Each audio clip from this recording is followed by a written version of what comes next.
Am I just a 9-to-5 guy?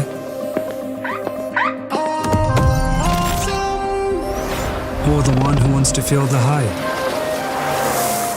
Do I like to turn it up? Or do I like to turn it down? What do I want most?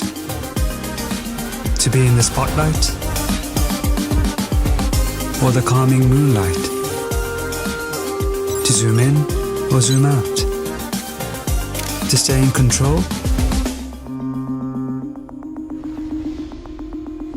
Or set myself free? I want the best of both worlds, like electric and petrol. I'm a hybrid just like you, and it's high time we met. Introducing the Toyota Urban Cruiser Hyryder, the self-charging hybrid electric SUV. Yeah. Ready. So as for today, we are from Group 3. We'll be conducting a forum. Here we will be discussing about Toyota. Alright, so as we all know, Toyota is a company that has been around for a long time. Okay, Toyota is a well-known company that represents itself in the automotive industry. And it is a company from Japan and has been around since 1937. And Toyota is one of the largest automotive company in the world. Okay, so one of them, you may recognize some of their most famous automobiles such as the Vios, Hilux, and Yaris. Okay, so let's begin with the forum. All right. So what do you think about the damage and the failure at Toyota? Anyone can give me any opinion? Yes, I have some opinion for damage and failure in Toyota. Toyota, one of the world's largest automobile manufacturers, has experienced damage and failure in some instances. So, for damage and failure in Toyota, now what is recall campaigns? In 2009 and 2010, Toyota faced a massive recall involving millions of vehicles worldwide due to uneven acceleration issues. And after that, the recall had a significant impact on Toyota's reputation and result in financial losses. Number 2 for damage and failure in Toyota is Takata airbag defects. This means Toyota was affected by the global recall related to faulty Takata airbags, and the defective airbags had the potential to rupture, causing injuries or fatalities. And the last is Toyota, along with other manufacturers, recalled millions of vehicles to replace the defective airbags. So that's my opinion. Thank you.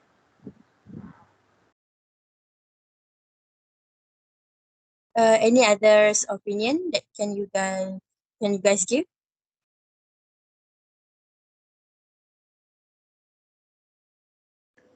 Okay, I think I have two opinion, which is first, quality and safety issue. This my point because Toyota faced criticism for quality and safety concern in some vehicle. That's for the point. For the first point, and the second point, my opinion, which is Toyota has taken steps to address this challenge. So, which mean implement measure to ensure vehicle safety reliability. So that's all for me.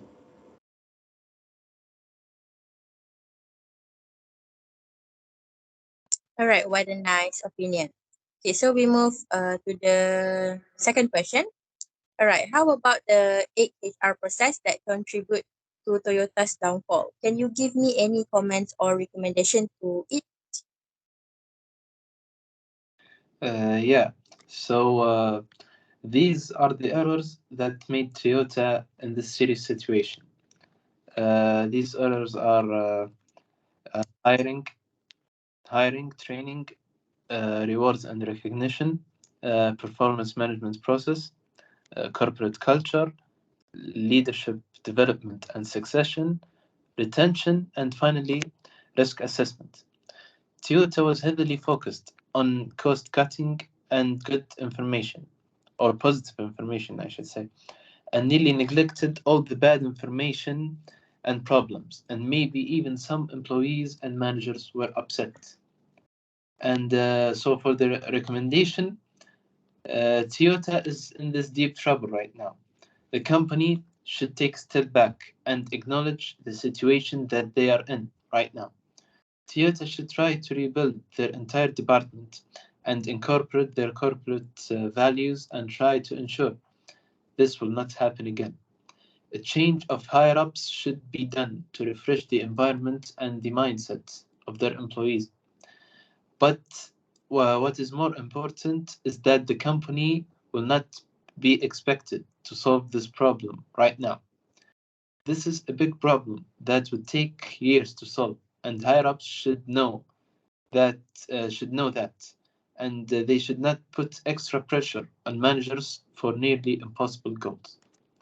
So that's all for me. Okay, thank you, Tariq. Okay, so what did you guys learn from Toyota? Any of you can tell me the lesson learned from Toyota? Okay, thank you for the question. Let me answer the question. So there are many lessons that we can learn from the Toyota. So the first one is to have proactive risk management. So this basically HR department should routinely evaluate and monitor procedures to prevent significant errors or losses, and also regular testing and audits to help identify flaws and deviation from standards, allowing for immediate correction. And then second lesson that we can learn is to have process optimization. So this is to test and audit HR procedures to uncover opportunities for streamlining operations and improving performance. And also this reduces the likelihood of errors, enhances operational efficiency, and improve worker satisfaction. And another one is to have continuous improvement culture. So this means that we can foster a culture of continuous improvement within HR and the entire organization, and actively seek employee input, encourage feedback, and establish procedure to record mistakes, and to regularly examine, improve, and adjust system to adapt to changing condition and prevent costly errors. So those are the lessons that I learned. So any of you would like to add more on the lessons that we can learn? Okay, thank you, Faris. So, what I learned from Toyota, which is first, compliance and regulatory adherence, which is me, regular audit ensure HR procedure adhere to law, rule, and industry standard. Beside that, keep embrace a new legislation and make necessary revision to policy and procedure to reduce the risk of non-compliance. So I think only that what I learned. Anyone? Yes, I have any opinion what I learned in Toyota. And what is talent acquisition and develop? That's me. Test and audit talent management practice to attract, select, and nurture talented employees effectively. After that, evaluate the effectiveness of requirements, onboarding, and training programs to minimize the risk of costly mistakes. Number two is collaboration and communication. That means HR should work closely with other departments to coordinate processes and identify potential dangers. And last is regular information exchange and communication help implement preventative and actions and proactively address problems. So that's my opinion. Thank you. All right, interesting. So the last one, I have a situation. For example, your current position is HR expertise at Proton. And what can you suggest to the management to improve working culture at Proton based on the failure at Toyota?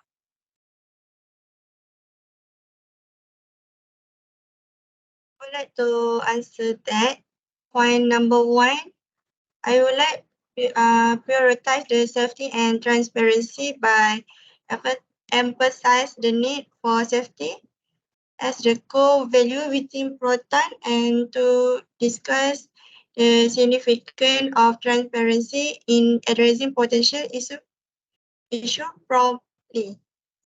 For the next point, number two, align the work with quality and safety by explaining the importance of incentivizing the importance of the right behavior and propose a revised reward system that focus on quality and safety achievement. For the last one, investing in comprehensive training program to advocate for robust training initiative that equip employees with necessary skill and highlight the benefit of training in recognizing and mitigating risk effectively. That's all. Nice.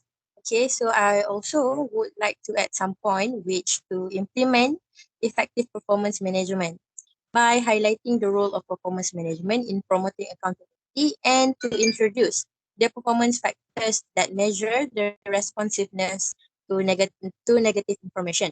And the last point I would suggest is to develop effective leadership, which I would recommend to highlight the role of leadership in driving a culture of excellence and discuss the leadership development programs to enhance decision-making abilities. So that's all for our forum. Thank you so much for listening, and the forum will be dismissed. Thank you.